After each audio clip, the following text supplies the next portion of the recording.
Join us as we explore the incredible scale and precision required for modern shipbuilding. 전 세계 조선소가 1020개에서 343개로 66%가 사라졌습니다. 이 하나의 숫자가 지금 조선업 포항의 근본 원인을 설명합니다. 오늘은 1편부터 8편까지 배운 모든 것을 하나의 산업 지도로 압축합니다. 이 지도 한 장이면 앞으로 어떤 조선업 뉴스가 나와도 맥락 속에서 읽을 수 있어요. 보고서를 읽을 때 확인해야 할 5가지 체크리스트, 그리고 이것만은 기억하라 3가지를 드립니다. 오늘의 호스트, 저는 콤바야입니다. 그리고 지홍입니다. 조선업 산업 이야기의 마지막 여정 바로 시작합니다. 먼저 지금 이 순간 조선업이 어디에 서 있는지 핵심 숫자로 스냅샷을 찍어볼게요. 글로벌 조선 시장 규모 1,757억 달러, 한화로 약 240조 원이에요. 그리고 향후 2034년에는 2,741억 달러까지 성장할 전망이고 연평균 예상 성장률이 5.72%입니다. 전 세계 국제 화물의 80% 이상이 바다를 통해 운송되고 있어요. 결국 조선업은 글로벌 공급망의 핵심 인크라입니다. 아니, 배를 이용한 물자들의 이동량은 이렇게 늘어나는데 조선소를 줄였다고요? 조선소 수는 도대체 얼마나 줄었나요? 2008년 금융위기 직후 1,020개였던 활성 조선소가 현재 343개로 줄었어요. 전 세계 조선소의 66%가 사라진 거죠. 이 급격한 수축이 시장의 판도를 수요자, 선주 중심에서 공급자, 조선소 중심으로 완전히 뒤집었습니다. 주요 조선소들은 이미 실제 2028-2029년까지의 슬롯을 100% 예약 완료한 상태예요. 앞서 전 세계 선대들의 노후화도 중요한 지표라고 하셨잖아요. 네, 현재 전 세계 선대의 평균 연령이 13.4세예요. 2013년에 9.7세에서 계속 올라가고 있어요. 더 심각한 건 전 세계 선대의 약 49%가 건조된 지 15년을 넘겼다는 거예요. 구체적으로 컨테이너선 평균 14.3세, 유조선 14.2세, 벌크선 13.0세입니다. 이 배들은 강화되고 있는 IMO 탄소 규제에 대응할 능력이 현저히 떨어집니다. 그냥 전 세계 배들의 절반 가까이가 교체 대상이라고 말해도 무방하겠네요. 네, 맞아요. 수치로 볼게요. 클락슨 리서치에 따르면 2034년까지 매년 평균 2,202척의 선박이 발주될 전망이에요. 지난 10년 평균보다 25% 높고 이 중 65%가 노후선 교체 목적으로 신규 건조될 걸로 보고 있어요. 이 말은 해운 경기의 변동과 관계없이 조선업이 장기적인 수요 기반을 확보했다는 뜻입니다. 그럼 7편에서 다뤘던 국가별 선박 건조 점유율을 최신 수치로 살펴볼까요? 네, 그럴까요? 2025년 수주 기준으로 중국 63%, 1,421척, 물량으로는 세계 1위예요.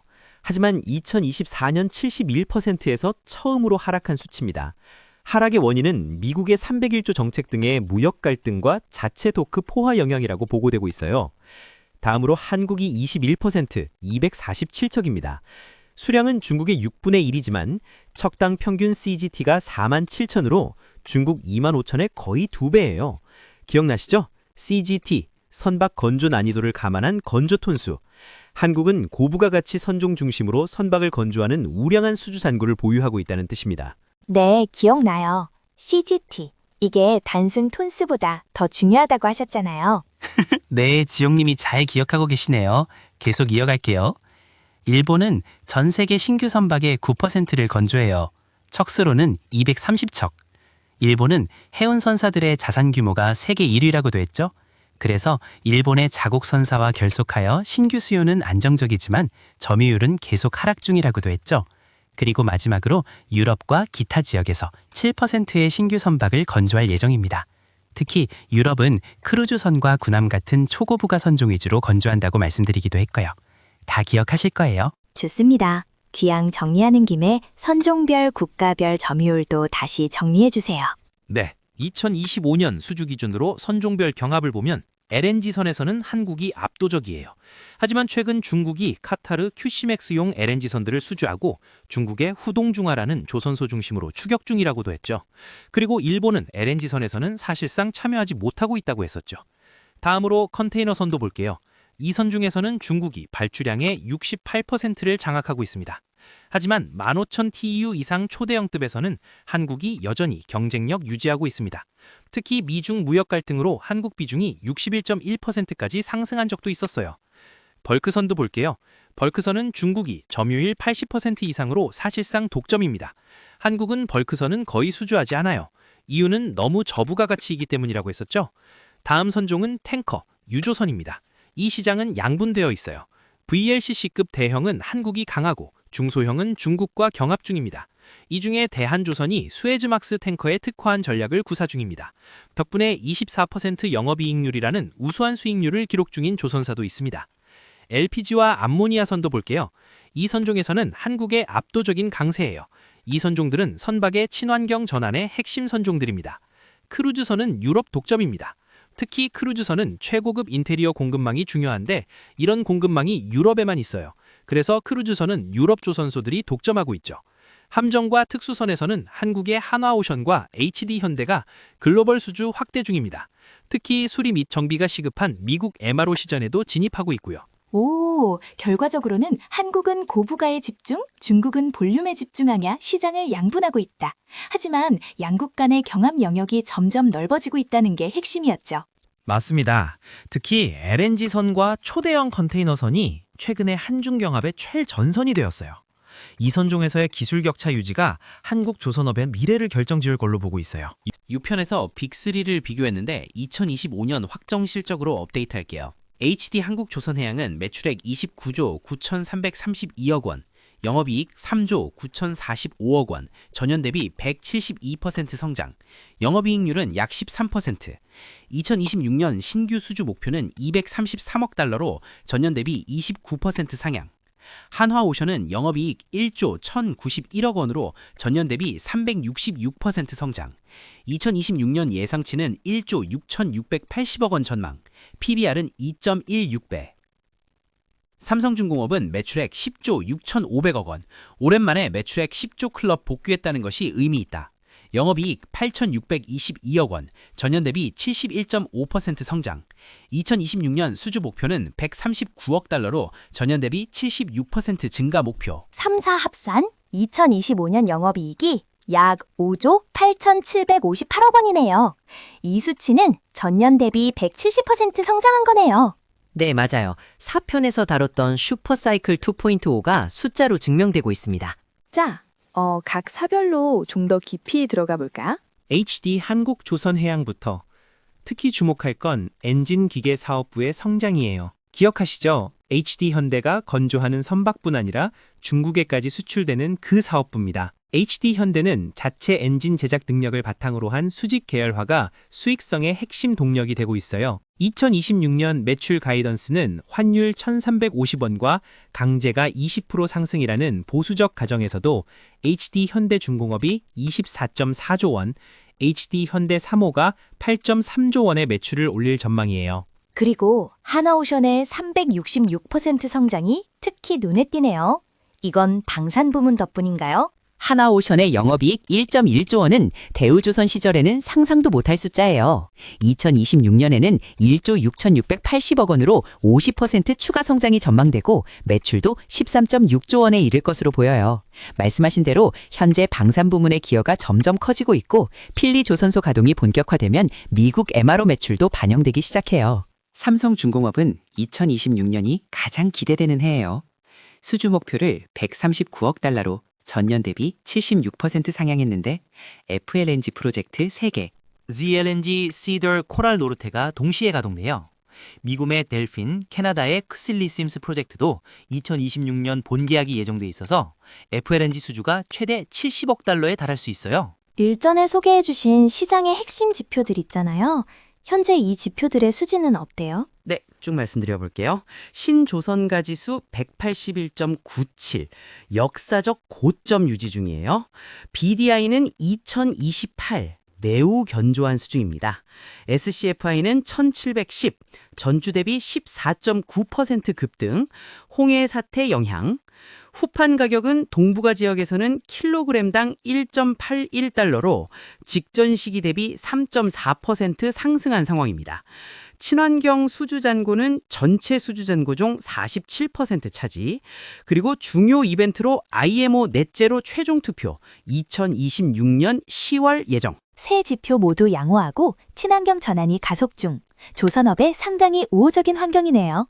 1편부터 8편까지 한 줄씩 복습할게요. 이 8줄이 산업 지도의 골격입니다.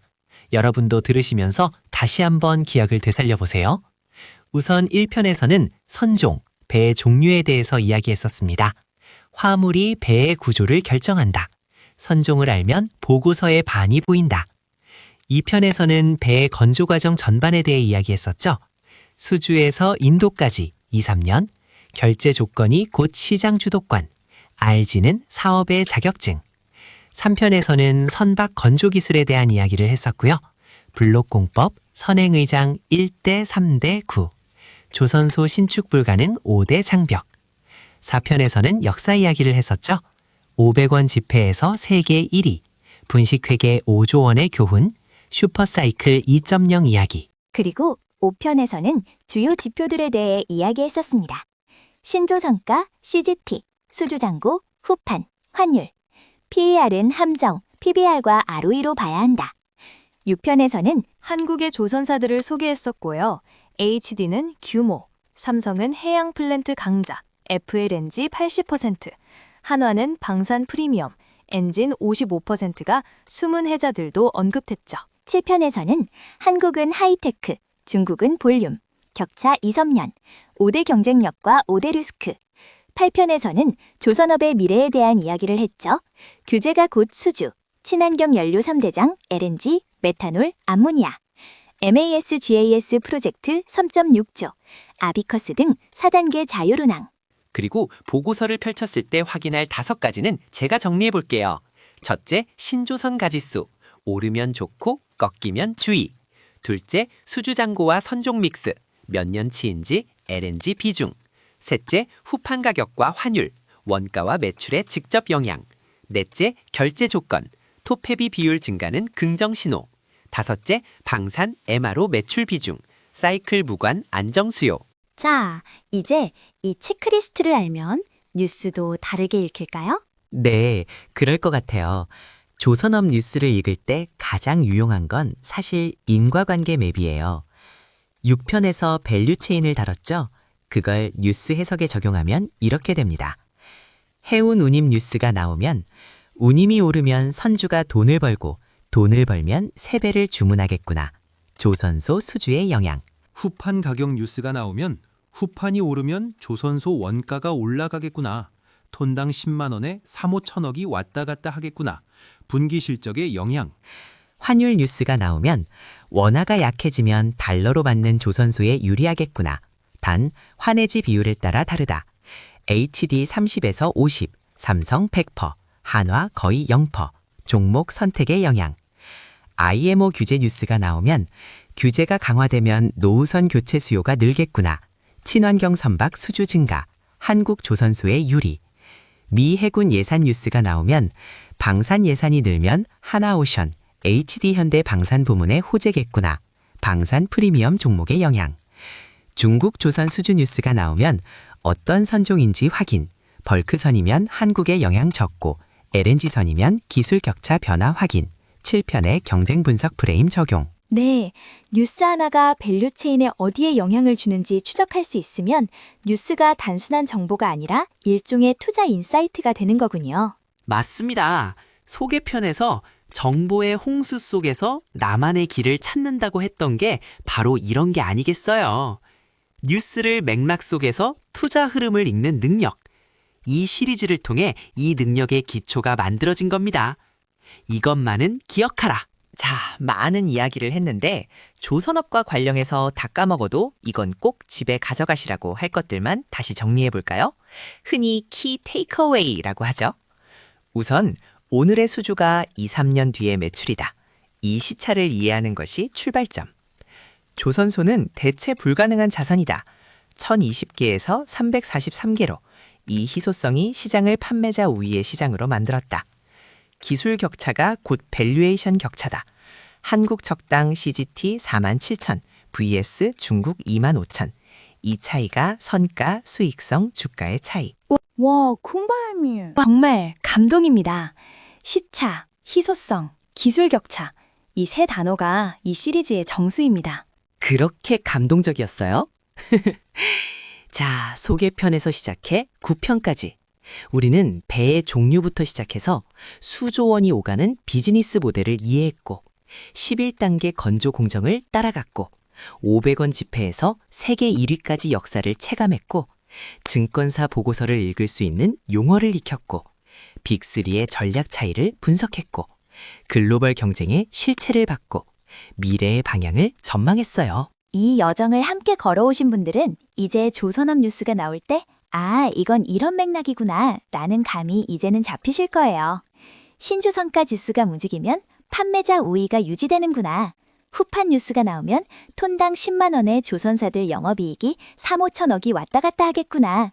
중국 LNG 수주 뉴스가 뜨면 기술 격차가 좁혀지고 있는지 확인해야지. 이게 바로 나만의 산업 지도를 필요로 하는 이유예요. 그리고 기억하세요. 이 지도는 완성된 게 아닙니다. 뉴스가 나올 때마다, 보고서가 발간될 때마다 계속 업데이트하는 살아있는 지도라는 사실을. 산업 지도를 완성했습니다. 마지막 질문. 2026-2028년 이 호황은 어디까지 갈까요? 빅3 합산 영업이익 9.9조 원, 거의 10조. 가능할까요? 하지만 주가는 실적보다 먼저 움직인다는 말 기억하시죠? 2부에서 앞으로 2년간 가장 중요한 이벤트 5가지와 불, 배어 시나리오를 드립니다.